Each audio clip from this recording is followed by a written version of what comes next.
नमस्कार दोस्तों, मैं प्रशांत आप सबका स्वागत करता हूं। लोअर पीसीएस और RO ARO mains GS mock test का ये मेरा 28वां वीडियो है। इससे पहले इस सीरीज में कुल 27 वीडियो इस चैनल पे अपलोड किए जा चुके हैं। उन्हें अभी तक अगर आपने न देखा हो तो आप इस चैनल पे चले जाइए, वहां पर आपको जीएस मार्क टेस्ट के नाम से एक प्लेलिस्ट मिलेगी। उस प्लेलिस्ट में इस सीरीज के सभी वीडियो एक क्रम से लगे हुए हैं, तो वहाँ जा करके आप उन्हें देख सकते हैं। तो चलिए इसी के साथ इस मार्क टेस्ट की शुरुआत करते हैं। तो पहला प्रश्न आपके स्क्रीन पे आ चुका है। निम्नलिखित युग्मों में से कौन सा एक सही सुमेलित नहीं है? तो एक तरफ तो पुस्तक और दूसरी तरफ उसके लेखक हैं।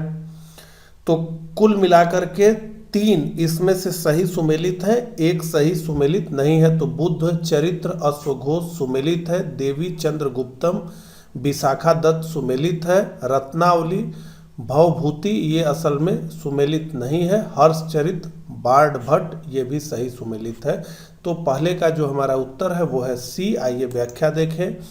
तो रत्नावली हर्षवर्धन की पुस्तक है, तो यहाँ पे कालिदास की पुस्तकों का उल्लेख किया गया है। काव्य रघुवंशम, कुमार संभवम, मेघदूत। इसी तरीके से बाण भट्ट की पुस्तक हर्षचरित्र, कादम्बरी। हर्षवर्धन की पुस्तकें नागानंद, रत्नावली, प्रियदर्शिका। ठीक है, अब आ गए हम दूसरे प्रश्न पे। बड़ा ही अच्छा प्रश्न है। तंजावुर पेंटिंग्स के संबंध में नीचे दिए गए कथनों पर विचार करना, और कुल 3 कथन दिए गए हैं। यह तमिलनाडु के तंजावुर जिले के नाम से जुड़ी हुई है, यानी उससे ही इसका नाम लिया गया है। इस पेंटिंग्स का विकास 16वीं से 18वीं शताब्दी के मध्य नायक और मराठा साम्राज्य के संरक्षण के अंतर्गत हुआ। इस पेंटिंग में सोने की कारीगरी, लकड़ी, कांच, माइका, हाथी दांत और पांडुलिपियों आदि का प्रयोग होता है। अब पूछा जा रहा है कि उपरोक्त कथन के आधार पर सही विकल्प का चयन करें। तो ऑप्शन है हमारे पास केवल एक सत्य है, बी 1 और 2 सत्य है, सी सभी सत्य है और डी सभी असत्य हैं। तो हमारा उत्तर जो है वो है 2 का सी, यानी सभी के सभी जो दिए गए हैं कथन वो सही है। आइए व्याख्या देखें। तो तंजावुर पेंटिंग्स तमिलनाडु राज्य के तंजावुर जिले के नाम पर जुड़ी हुई है। एक असाधारण, प्राचीन तथा लघु प्रकार की पेंटिंग्स है। इस पेंटिंग का विकास 16वीं से 18वीं शताब्दी के मध्य नायक और मराठा साम्राज्य के संरक्षण के अंतर्गत हुआ। इन पेंटिंग्स में सोने की कारीगरी, लकड़ी, कांच, माइका, हाथी दांत और पांडुलिपियों आदि का प्रयोग होता था। पहले तंजौर पेंटिंग तंजावुर कलाकारों द्वारा प्राकृतिक रंगों के मिश्रण करके देवी देवताओं का चित्रांकन किया जाता था, किंतु आधुनिक कलाकारों द्वारा पेंटिंग्स में काफ़ी नवीनता और विविधता लाई गई है। आमतौर पर इन पेंटिंग्स में बाहरी रेखा के लिए गहरे भूरे रंग का तथा पृष्ठभूमि के लिए लाल रंग अनुकूल माना जाता है। तो मध्यकालीन भारतीय इतिहास से तीसरा प्रश्न आ गया है। एतमादुल्ला का मकबरा आगरा में किसने बनवाया? शाहजहां ने, जहांगीर ने, अकबर ने, नूरजहां ने। तो निश्चित रूप से इसका उत्तर हमारा है तीसरे का डी, नूरजहां ने।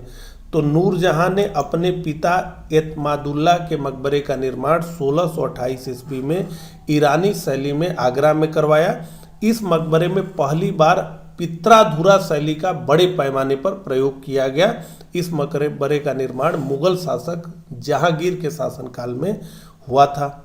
तो चौथे प्रश्न पे हम आ गए हैं। निम्नलिखित में से किस तुगलक शासक के काल में सर्वाधिक विद्रोह हुए थे? तो निश्चित रूप से ये आसान प्रश्न है। अलाउद्दीन खिलजी, मोहम्मद बिन तुगलक, मुबारक शाह और गयासुद्दीन तुगलक। तो निश्चित रूप से 20 का उत्तर है मोहम्मद बिन तुगलक। आइए व्याख्या देखें।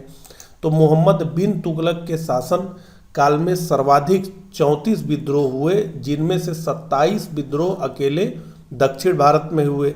तो मोहम्मद बिन तुगलक के शासन काल में ही दक्षिण में 1336 ईस्वी में हरिहर एवं बुक्का नामक 2 भाइयों ने स्वतंत्र विजयनगर साम्राज्य की स्थापना की। और जैसा कि हम जानते हैं इसके बाद जो है बहमनी साम्राज्य की स्थापना हुई। अफ्रीकी यात्री इब्न बतूता 1633 ईस्वी में मोहम्मद ने अपने राजदूत के रूप में इसे चीन भेजा, और इससे जुड़े हुए अन्य महत्वपूर्ण तथ्य दिए गए हैं। ग्रेट आर्टिजन बेसिन किस देश में अवस्थित है? यूएसए में, ऑस्ट्रेलिया में, रूस में, ब्राज़ील में। तो 5 का हमारा जो उत्तर है वो है बी, ऑस्ट्रेलिया में। आइए व्याख्या देखें। तो ऑस्ट्रेलिया में स्थित ग्रेट आर्टिजन बेसिन विश्व में सबसे बड़ा और गहरा आर्टिजन बेसिन है, जो विश्व के बृहत्तम भूमिगत जल बेसिनों में से एक है। यह बेसिन ऑस्ट्रेलिया के शुष्क एवं अर्ध शुष्क क्षेत्र में ग्रेट डिवाइडिंग पर्वत और मध्यवर्ती उच्च भूमि के मध्य विस्तृत है। तो छठे प्रश्न पे हम आ गए हैं। बड़ा अच्छा प्रश्न है। निम्नलिखित कथनों में से कौन सा एक सही नहीं है? तो 3 तो सही है, एक सही नहीं है, उसी की पहचान करना है। तो महानदी का उद्भव छत्तीसगढ़ के पठार में होता है, ठीक है, में होता है या से होता है। गोदावरी नदी का उद्भव महाराष्ट्र में होता है, सही है। कावेरी नदी का उद्भव आंध्र प्रदेश में होता है, असल में यही गलत है, ये कर्नाटक से होता है। ताप्ती नदी का उद्भव मध्य प्रदेश में होता है। आइए व्याख्या देखें। महानदी यह नदी छत्तीसगढ़ के सिंहावा श्रेणी से निकलकर पूर्व की ओर बहते हुए बंगाल की खाड़ी में गिरती है। गोदावरी यह नदी पश्चिमी घाट पर्वत में मुंबई के निकट स्थित नासिक में त्रयंबकेश्वर से निकलती है और दक्षिण मध्य भारत को पार कर दक्षिण पूर्व की ओर बहती हुई बंगाल की खाड़ी में गिरती है। कावेरी यह नदी कर्नाटक राज्य के कोडगू जिले में अवस्थित पश्चिमी घाट श्रेणी की ब्रह्मगिरी पहाड़ी से निकलती है। ताप्ती यह नदी मध्य प्रदेश के बैतूल जिले के मुल्तई नामक स्थान से निकलती है। अगले प्रश्न की तरफ हम बढ़ते हैं। देशांतरीय दूरी 1 घंटे के समयांतराल के बराबर होती है 15 डिग्री, 30 डिग्री, 45 डिग्री, 60 डिग्री। तो इसका जो हमारा उत्तर है वो है 15 डिग्री। तो 7th का हमारा उत्तर ये है। तो यहाँ पे व्याख्या दी गई है, इसे आप पढ़ें। 8वें प्रश्न पे हम आ गए हैं। निम्नलिखित कथनों पर विचार करें। तो 3 कथन दिए गए हैं। किशन गंगा नदी झेलम की एक सहायक नदी है जिसे पाकिस्तान में नीलम कहा जाता है। किशन गंगा जल विद्युत परियोजना गुरेज घाटी में और बूलर झील के उत्तर में स्थित है। रेटल बांध परियोजना सतलज नदी पर स्थित है। नीचे दिए गए कूट से सही कथन का चयन करना है। तो केवल 1 और 2, 2 और 3, 1, 2 और 3 उपरोक्त में से कोई नहीं। तो देखिए ये तो सही नहीं है। रेटल बांध परियोजना सतलज नदी पर है, ये सही नहीं है और इसलिए 8वें का हमारा उत्तर है 1 और 2। आइए व्याख्या देखें। तो रेटल बांध परियोजना चिनाब नदी पर स्थित है। किशन गंगा नदी झेलम की एक सहायक नदी है जिसे पाकिस्तान में नीलम कहा जाता है। किशन गंगा जल विद्युत परियोजना श्रीनगर में गुरेज घाटी में और बूलर झील के उत्तर में स्थित है। तो निम्नलिखित कथनों पर विचार करिए। कुल 3 कथन दिए गए हैं। मृदा की लवणता नहर द्वारा सिंचित क्षेत्रों में ज़्यादा सिंचाई का परिणाम है। लवणता कम करने के लिए मृदा में जिप्सम मिलाया जाता है। सेंड पाइन और लाइव ओक प्रजातियां लवण प्रतिरोधी प्रजातियां हैं। तो पूछा जा रहा है कि उपरोक्त कथनों में से सही कथन का चयन करिए। तो देखिए सभी के सभी सही कथन ही हैं। आइए व्याख्या देखें। तो सिंचित मृदा में लवण का सामान्य स्रोत सिंचाई का जल ही होता है। सिंचाई के बाद मृदा में विद्यमान जल फसल द्वारा प्रयुक्त कर लिया जाता है या गीली मृदा से वाष्पित हो जाता है। लवणीय मृदा को उर्वरक बनाने के लिए रसायन जैसे जिप्सम, जी, कैल्शियम, सोडियम को प्रतिस्थापित करता है। इसके बाद सिंचाई के जल द्वारा प्रतिस्थापित सोडियम को जड़ क्षेत्र से निछालित किया जाता है। सैंड पाइन, लाख, ओक, लाल देवदार, बबूल आदि ऐसे पौधे हैं जो लवण प्रतिरोधी प्रजाति के हैं। तो 10वें प्रश्न पे हम आ गए हैं। पादप हार्मोन से संबंधित कथनों पर विचार करते हुए असंगत कथन का चयन करें। तो इसका मतलब है 3 तो संगत है, 1 ही असंगत है। तो आलू के पौधे में सुप्त कलिकाओं को सुप्तावस्था में बनाए रखने के लिए ऑक्सीन हार्मोन प्रयुक्त होता है।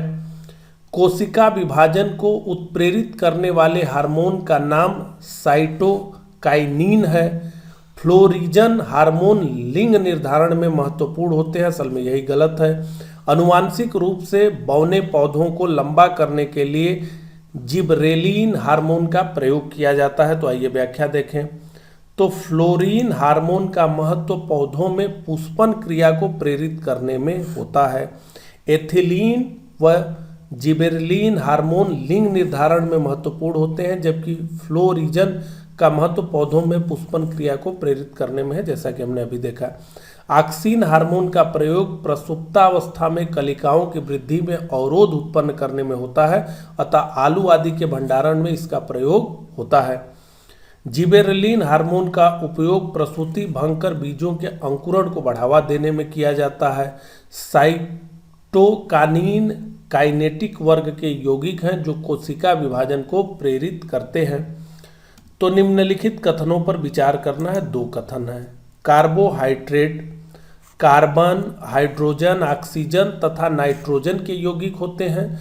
अधिकांश कार्बोहाइड्रेट्स की खपत ईंधन पदार्थों के रूप में ऊर्जा उत्पादन के लिए होती है। तो पूछा जा रहा है कि उपरोक्त में से कौन सा से कथन सही है या है।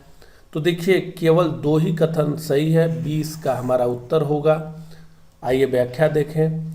तो कार्बोहाइड्रेट्स में 1, 2 और 1 के अनुपात में कार्बन, हाइड्रोजन तथा ऑक्सीजन के यौगिक हैं।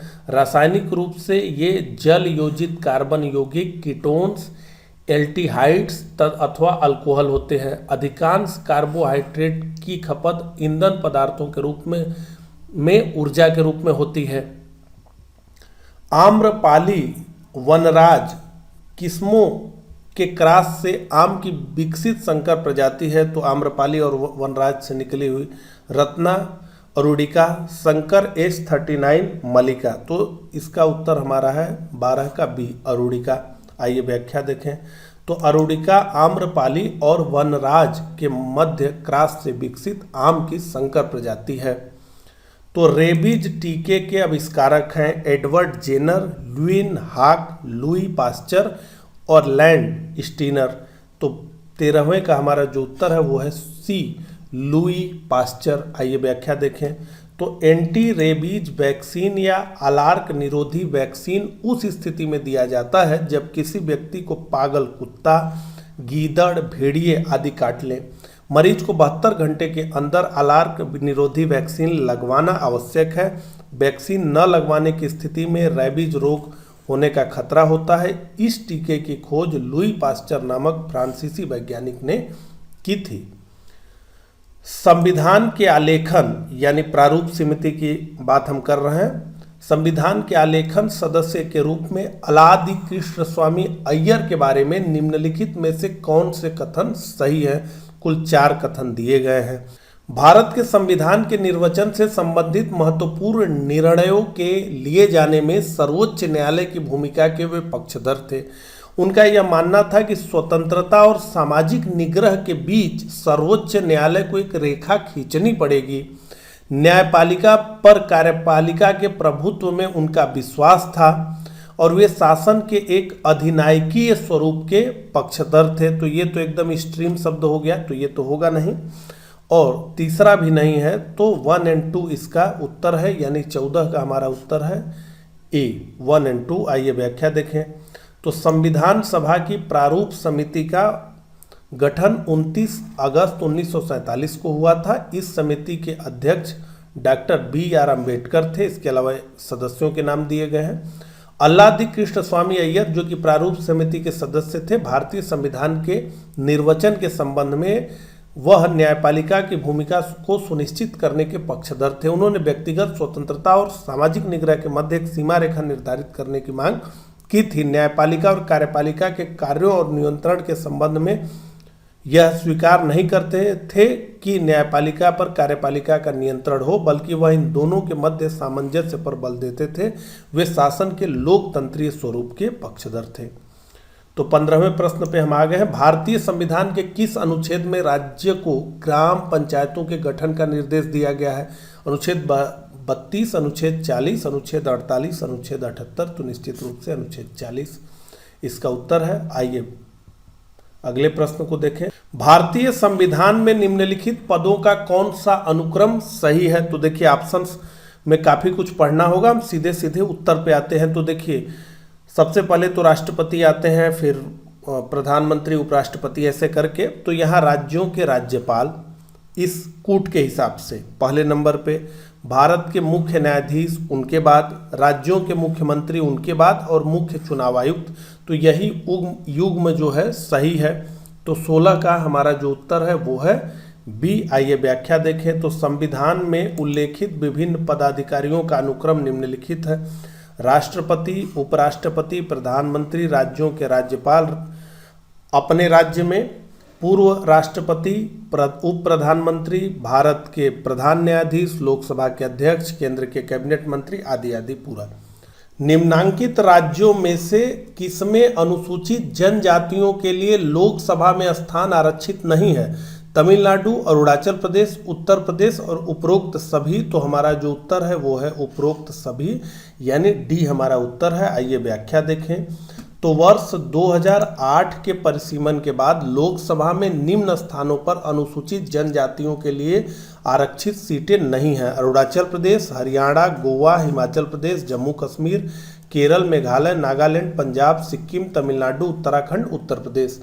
केंद्र शासित राज्य में अंडमान निकोबार द्वीप समूह, चंडीगढ़, दमन द्वीप, दिल्ली व पुडुचेरी। तो वर्ष 2008 के परिसीमन के बाद कर्नाटक तथा मेघालय में अनुसूचित जनजातियों के लिए 2-2 सीटें आरक्षित कर दी गई हैं। मध्य प्रदेश में सर्वाधिक अनुसूचित जनजातियों के लिए सीटें आरक्षित हैं। अब आइए 18वें प्रश्न पे। बैंकों को राष्ट्रीय नियोजन की मुख्य धारा से जोड़ने के उद्देश्य से सरकार ने 14 बड़े व्यापारिक बैंकों का राष्ट्रीयकरण कब किया था? 18 जुलाई 1958, 15 अगस्त 1970, 1 अप्रैल 1960। तो इसका उत्तर है 19 जुलाई 1969। 18 का हमारा जो उत्तर है वो है डी। आइए व्याख्या देखें। तो बैंकों को राष्ट्रीय नियोजन की मुख्य धारा से जोड़ने के उद्देश्य से 19 जुलाई 1969 को 14 बड़े व्यापारिक बैंकों जिनकी जमाएं 50 करोड़ रुपए से अधिक थी का राष्ट्रीयकरण कर दिया गया। इसकी पूरी लिस्टिंग यहाँ पे दी गई है। जब अर्थव्यवस्था में अवसाद की दशा विद्यमान होती है तो राजकोषीय नीति अपनाई जाती है। मंदी की बात हो रही है। विस्तारवादी, संकुचनकारी, दोनों, कोई बदलाव नहीं। तो निश्चित रूप से इसका उत्तर है ए, विस्तारवादी। आइए व्याख्या देखें। तो जब अर्थव्यवस्था में समग्र मांग एवं व्यय की कमी के कारण अवसाद की दशा विद्यमान हो तब सरकार विस्तारवादी राजकोषीय नीति की सहायता से करों में कमी तथा सार्वजनिक व्यय में वृद्धि करके समग्र मांग और व्यय को बढ़ाकर अवसाद या मंदी से निकलने का प्रयास करती है। दुधवा नेशनल पार्क कहाँ स्थित है? लखीमपुर खीरी, लखनऊ, कानपुर, बरेली। तो 20 का जो हमारा उत्तर है वो है ए, लखीमपुर खीरी। आइए 21वें प्रश्न को देखें। सुमेलित करना है।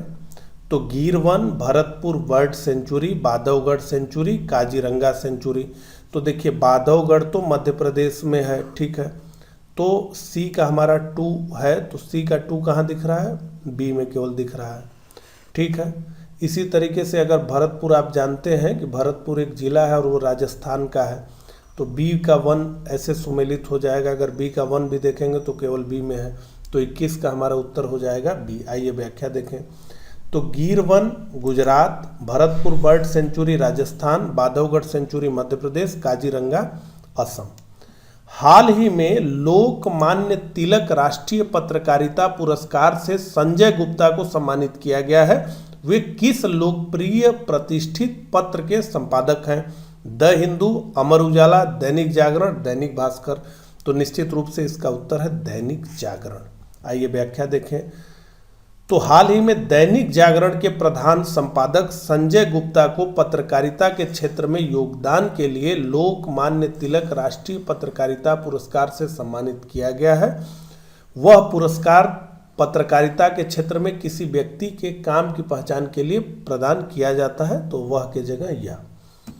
नवंबर 2020 के अंतिम सप्ताह में जारी फीफा रैंकिंग में भारत की राष्ट्रीय फुटबॉल टीम को कौन सा स्थान दिया गया है?